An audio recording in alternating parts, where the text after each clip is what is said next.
Tristen, how was the pro day experience overall? The experience was definitely unforgettable. A lot different than I imagined playing out. It was definitely it was a good time. It was good to be with all these guys again and be able to cheer them on and just be with those guys and watch them have success. A lot of guys' stocks went up today, and it was fun to watch a lot of those guys just perform to the best of their ability. What were you trying to highlight most for NFL personnel during workouts? During workouts, a lot of things that were, of course, the drills. A big thing was doing the drills in front of these scouts and coaches is the biggest thing for us because it's the most mimetic of what it's going to be like to play, football. Of course, at the end of the day, if I'm going to be doing a broad jump or a vertical in the NFL, I think I might be doing something a little bit wrong. But my emphasis came out in the drills. I wanted to shine in these drills just because that's where I get to show a little more football skill rather than running fast and jumping high. But yeah, definitely that. Go ahead, Danny Green, and then Jared Lloyd. Hey, Tristen. You blocked for Zach the last few years. I know we've talked in the past about this, how he's just a good dude. Has he changed? I mean, since all this hype train has started, and what have you noticed about him?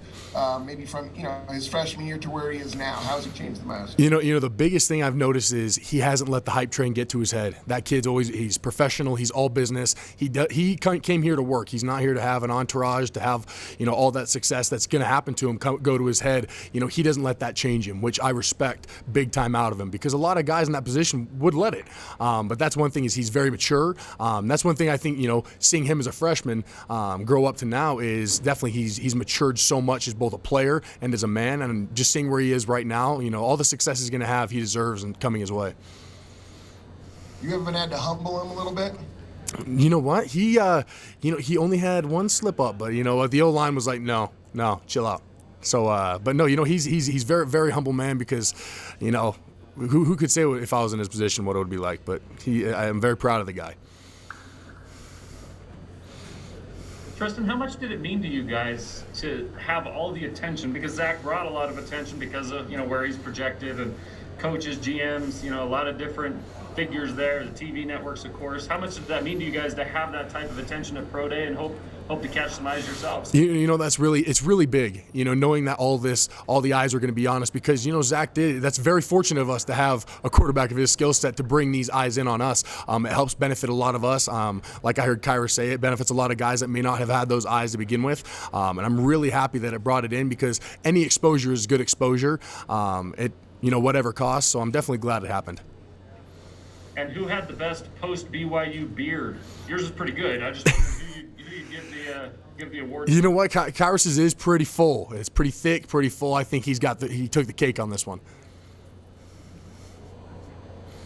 Okay, go ahead, Matthias, and then Kyle Fahey. Thank you. Tristen, here's Matheus from Time Out, Brazil. Congratulations for going for the NFL draft. A lot of the players already talk about how many good players of the BYU are going for the draft. How is personally for you having a partner on the offensive line that's also going for the draft? And how do you think that the pro day was really good for you guys because you don't have the combine and all the crazy that was 2020? I think it's great to have, so many O-line that we have going into the draft because that's one thing is the O-line is best as a group. So knowing that we have each other to cheer on here because at the end of the day, when we're doing drills, it's really just us three out there and cheering each other on it's fun. It makes it better. That brotherhood goes deeper, than just, outside of this. So being able to do this with my brothers beside me was a fantastic experience. And having the amount of NFL caliber guys we have on this team, I think it's a testament to, what's built me as a player. You guys got to talk to Kairos before. I think I test a lot of my growth in college to being able to play against him every day. So there's a lot of great players here that have helped me grow as a player. Thank you. Good luck through the process. Thank you so much. Hey man, how you doing? Kyle Fahey from the Brawl Network. I just wanted to get a quick question here. We've seen a lot of some of the interior offensive linemen in this draft get asked to try out at different positions. I know workouts are kind of limited, but that did happen at the Senior Bowl and stuff. So you played center for quite a bit of time in high school. You had some major success there, obviously going to Notre Dame, here to BYU where you switch over to guard. Has this been a thing that teams have maybe talked to you about with your experience there at a high level? I mean, I know you won a couple awards, Gatorade Player of the Year twice, right? Yes. I mean, like, you were pretty successful there. Also, subtle flex that you won it twice. You couldn't just do it once, you had to do it twice. Is that something that the teams have been asking? And also, what teams have you talked to so far? A lot of teams do stress the fact that I have, this utility at both guards and at center, because that's one thing is being able to snap the ball is an invaluable skill at the next level. As for playing, possibly a tackle, I haven't heard much from teams wanting that from me, most because I've never taken any snaps there. And of course, the game changes at the next level. I've talked to a variety of teams thus far. Trying to recount them is a little tough. I've talked to a lot of scouts and coaches and good stuff like that. Been able to, the basic interviews where they, making sure I'm not going to be in trouble or anything like that. The usual interviews. But yeah, I've been able to go over film with some of the scouts, which is, I will say, spoiler, it's a little more stressful than I make it look. So, no, I've got to talk to an abundance of teams and get a feel, and it's a good during this process of training of being able to see that there is interest. It's definitely one of the biggest goals I've had in my life. So knowing that there's interest in this next level is it's humbling. That's for sure. Definitely the stretch. Well, quick follow-up. Were the Jets were they one of the teams? No, actually, the Jets have not contacted me. No. Okay. Thank you. Thank you. Let's go ahead, John Helmkamp, and then we'll go to Ken Noble.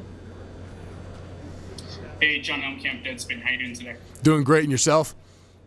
Doing well, thanks. Congratulations on your pro day and getting ready for the NFL draft.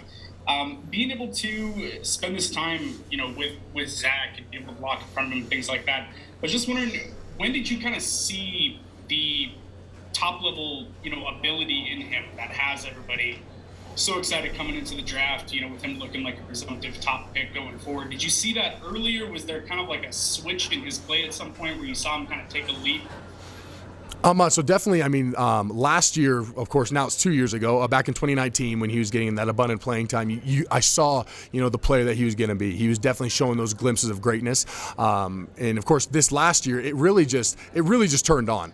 He put in a lot of time in the offseason, and I know that for a fact, training with NFL caliber coaches and quarterbacks as well. He's only tried to build upon his game, which has only worked in his favor. And seeing him grow over, the last 2 years, I knew this guy was going to be, a great top-tier quarterback because, one, he just wants to work for it. He knows nothing's handed to him, and he works for every bit of pub he's got. And I hope he has all the success that comes to him because, watching him grow has definitely been a great journey. Thanks so much. Have a good one. You too. Hey, sorry to ask you yet another question about Zach during your time, but he kind of is at the center of a lot of this. Of course. When you're in the offensive huddle with him, being a lineman and being in those high-pressure situations, what is he like as a leader? Because that's the only thing anybody has. They kind of question whether he has a leadership ability because of his not being voted team captain. And that's between you guys and a brotherhood. But what's he like as a leader in those high-pressure situations? It's very simple. I think one of the greatest qualities of being a leader is belief, and he believes in us. That's the first thing. He would look at the O-line across the board. We're in these 3rd-and-1 situations where, we need that dire down. And he would say, he just look at, hey, you guys got this. He said, I have no question you guys are going to pull this out and that we're going to be able to do our job. And he said this to the O-line. He knew that we would do the work for him. And that, of course, for us, hearing a good job or anything like that, we love that. We soak that up. But for sure, it was nice to have someone just so we know you're going to get the job done. And that's what he believed in every single person. He never looked at himself and said, hey, I'll get us out of this. No, he said, you guys are going to get this out of us. You guys are going to get this for us. So that's one thing. He's an exceptional leader. That's for sure. All right, thank you very much. Thank you. Final question for you, Tristen. Let's go, Mitch Harper. Hey, Tristen, what do you feel was the drill that you performed the best in today? Oh man, so I always like to run a little run game, little wide zone and mid zone that they like to emphasize for us. That was one of the biggest drills I feel like I did well in because it kind of directly correlates to the offense we ran the last few years. So I was able to kind of show off what I've learned and what I've developed and be able to do well at that. So I felt like I showed off pretty well there. Thanks. Good luck. Thank you so much. All right, thanks for your time, Tristen. Appreciate it. Thanks, guys. Y'all have a great one.